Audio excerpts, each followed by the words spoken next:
2018 ഞങ്ങൾ ആദ്യമായിട്ട് ഈ സിനിമ ഡിസ്കസ് ചെയ്ത് തുടങ്ങുന്നത്.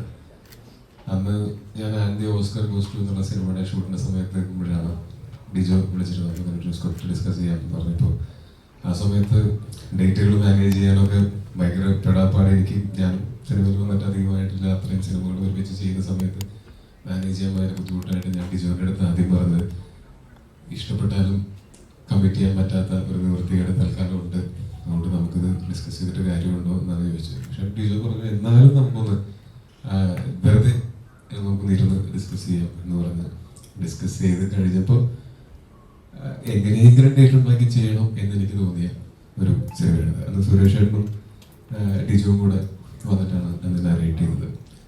അത് കഴിഞ്ഞ് ഇത്രയും വർഷങ്ങൾ കഴിഞ്ഞു. ഇതിനിടയ്ക്ക് നമ്മൾ ഇത് ചെയ്യാനായിട്ട് നമ്മൾ പലതവണ പ്ലാൻ ചെയ്തെങ്കിലും പലപ്പോഴും അത് നടന്നില്ല.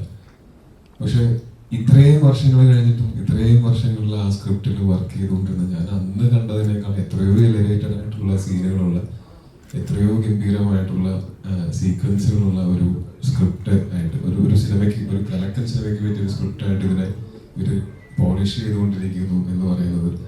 ഇതിനിടയ്ക്ക് ഡിജോ മറ്റ് സിനിമകൾ ചെയ്തു, ഞാൻ മറ്റ് സിനിമകൾ ചെയ്തു. പക്ഷേ ഈ സമയങ്ങളിലൊക്കെ ഞങ്ങൾ ഡിസ്കഷൻസ് നടക്കുന്നുണ്ടായിരുന്നു. പലതവണയായിട്ട് നമ്മൾ ഇതിൻ്റെ സ്ക്രിപ്റ്റുമായിട്ട് ഇരുന്നു. ഇപ്പോൾ ഫൈനലി നമ്മൾ ഇരിക്കുന്ന സ്ക്രിപ്റ്റ് എന്ന് പറയുന്നത് ഞങ്ങൾക്ക് ഭയങ്കര സന്തോഷം തരുന്ന, ഭയങ്കര കോൺഫിഡൻസ് തരുന്ന ഒരു സ്ക്രിപ്റ്റുമായിട്ടാണ്. അതിൽ സുരേഷ് ഏട്ടൻ, ഡിജോ നന്ദി, ഒരുപാട് നന്ദി. ഇതിനെ നിർത്താതെ അതിൽ പിന്നെയും പോളിഷ് ചെയ്ത് അതിനെ കൂടുതൽ നല്ല സ്ക്രിപ്റ്റാക്കി കൂടുതൽ നല്ല സിനിമയ്ക്കുള്ള സാധ്യത ഉണ്ടാക്കി അതിന് നന്ദി. പിന്നെ തീർച്ചയായിട്ടും നൗഫലും ബ്രിജേഷും തൻസീലും ഒക്കെ എനിക്ക് കുറേ കാലങ്ങളായിട്ട് അറിയാവുന്നതാണ്. ഞങ്ങൾ ഇതിനു മുമ്പും ഒരുമിച്ച് അസോസിയേറ്റ് ചെയ്തിട്ടുണ്ട്.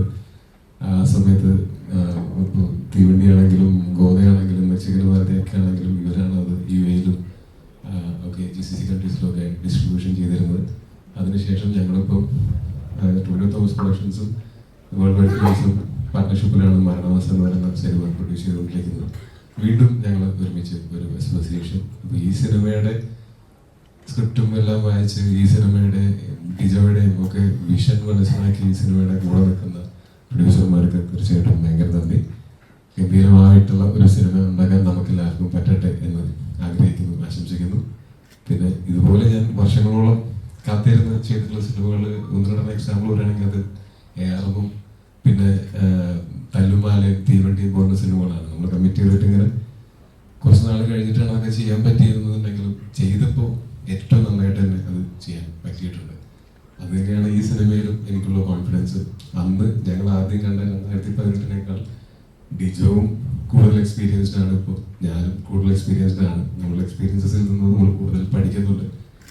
അപ്പോൾ ഈ സമയം കൊണ്ട് ഇതിന് ഒരു ഗംഭീരമായിട്ടുള്ള ഒരു ക്രൂവും സെറ്റായിട്ട് വന്നിട്ടുണ്ട്.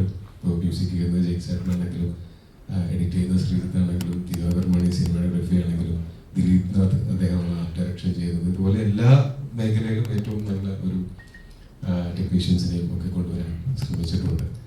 അപ്പോൾ എനിക്ക് വലിയ പ്രതീക്ഷകളുള്ള, ഞാൻ അടുത്തായിട്ട് തുടങ്ങാനായിട്ട് ഏറ്റവും എക്സൈറ്റഡ് ആയിട്ടിരിക്കുന്ന സിനിമകളിലൊന്നാണ്, അല്ലെങ്കിൽ ഏറ്റവും എക്സൈറ്റഡ് ആയിട്ടുള്ള ഇമ്മീഡിയറ്റ്ലി ചെയ്യാൻ പോകുന്ന സിനിമ തന്നെയാണ് പള്ളിച്ചട്ടമ്പി. അപ്പോൾ ഇത് നിങ്ങളെല്ലാവരും എൻ്റർടൈൻ ചെയ്യുന്ന ഒരു സിനിമയായിരിക്കും എന്ന് ഞാൻ പ്രതീക്ഷിക്കുന്നു.